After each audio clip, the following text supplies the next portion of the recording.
Years ago, before I got sober, I had a ritual. I didn't know it was a ritual at the time. I thought I was trying to get my life together.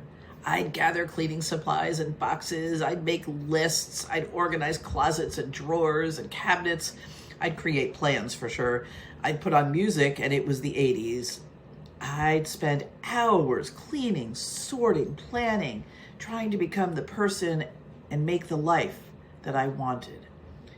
All fueled by alcohol. At the time, I didn't recognize that I had created a powerful pattern, a sequence, a habit, a pathway. I just thought I was being productive, or at least productive adjacent. Fast forward more than 20 years.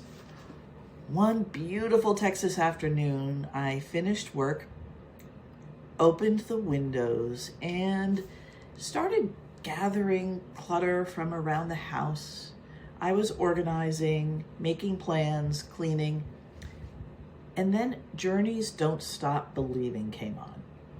Apparently, my brain took that as instructions because out of nowhere, a thought appeared. A beer would be nice. I should have a beer.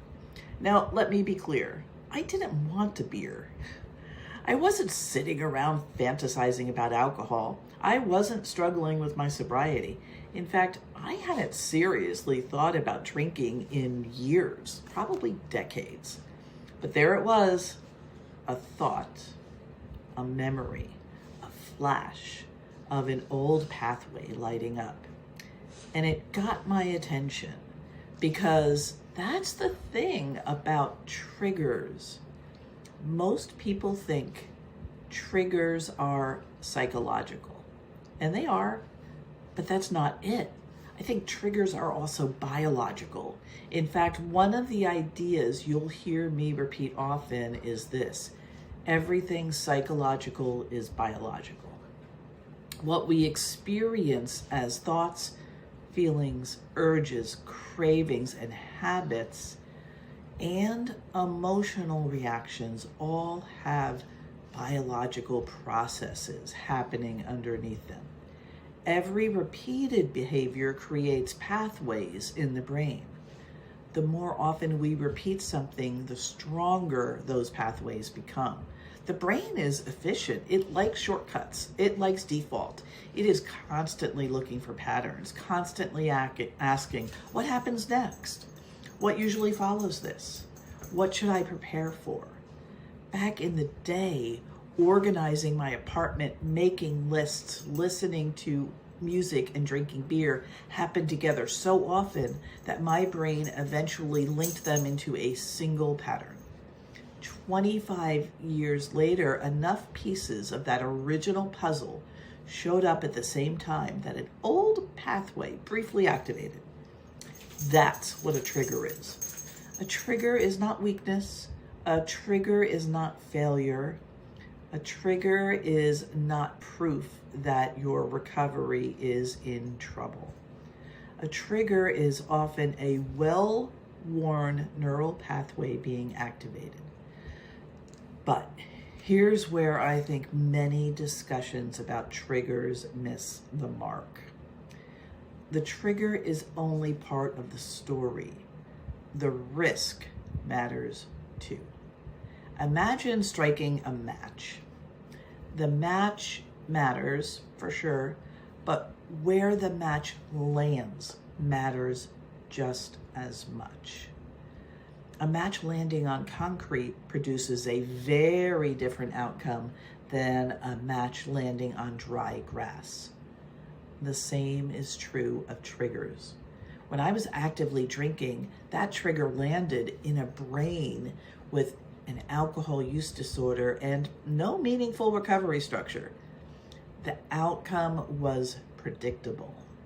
Years later, when I was working in a soul-sucking insurance job that left me stressed, depleted, and disconnected from the work I loved, the same trigger carried more risk than it would today.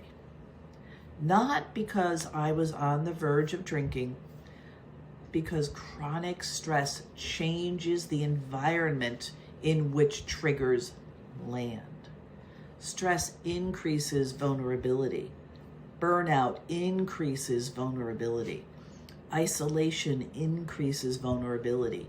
Physical pain increases vulnerability. Depression increases vulnerability. Exhaustion increases vulnerability. Today, the trigger still exists, the pathway still exists, the conditioning still exists, but the environment is different. Meaningful work, supportive relationships, mindfulness, healthy habits, purpose, structure, recovery. The trigger fired, nothing followed. That's an important distinction. The goal isn't to eliminate every trigger. That's impossible. The goal is to build a life where triggers no longer determine behavior.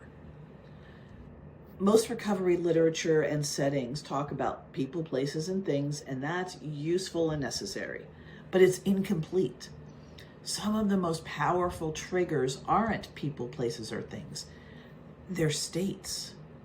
Boredom, loneliness, stress, fatigue, pain, anxiety, excitement, celebration.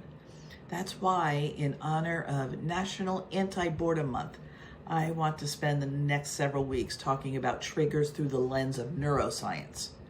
Because boredom isn't always just boredom.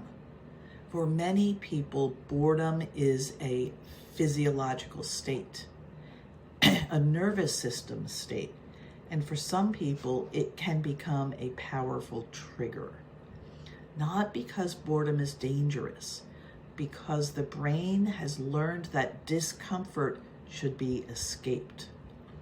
The problem isn't boredom itself. The problem is that many of us never learned how to experience certain states without immediately trying to change them.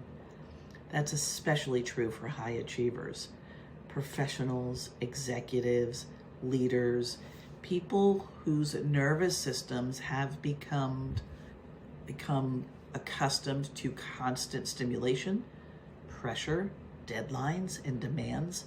When the activity stops, the nervous system starts looking for something else, anything else. That's where unhealthy coping often enters the picture. Not because people are weak, because conditioning is powerful. Over the next month, we're going to talk about triggers, conditioning, stress, boredom, emotions, body states, and why understanding your nervous system may be one of the most important recovery skills you ever develop.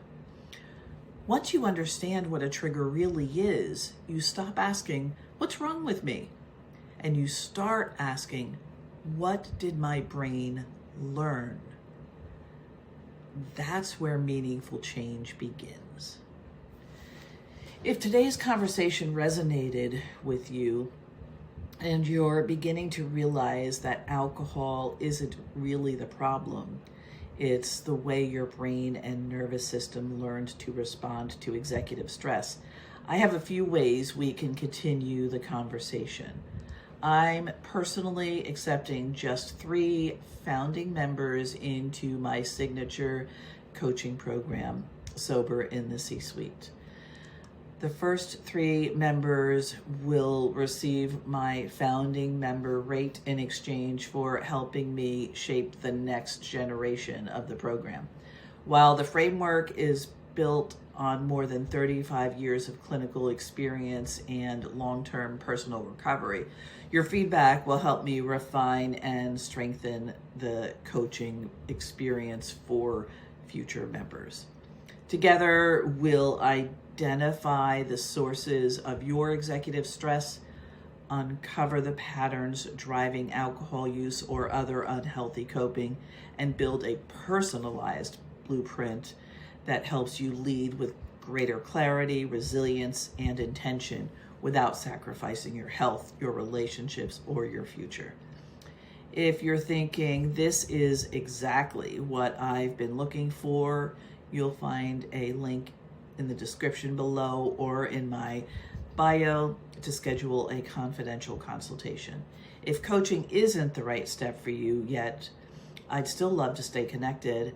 Follow my Dr. Joe Sober in the C-Suite Facebook page for weekly videos, practical tools, and evidence-informed strategies. And I invite you to join my free private Facebook support group and community where professionals come together to learn, to ask questions, and to support each other as they build healthier, more sustainable habits. If you found this video helpful, I'd be grateful if you give it a thumbs up, subscribe to the channel, and share it with someone who could benefit. Every like, comment, and share helps this message reach more people who may be quietly struggling and looking for a different way to make changes. Remember, meaningful change doesn't happen by accident. It happens by design. I'll see you in the next video.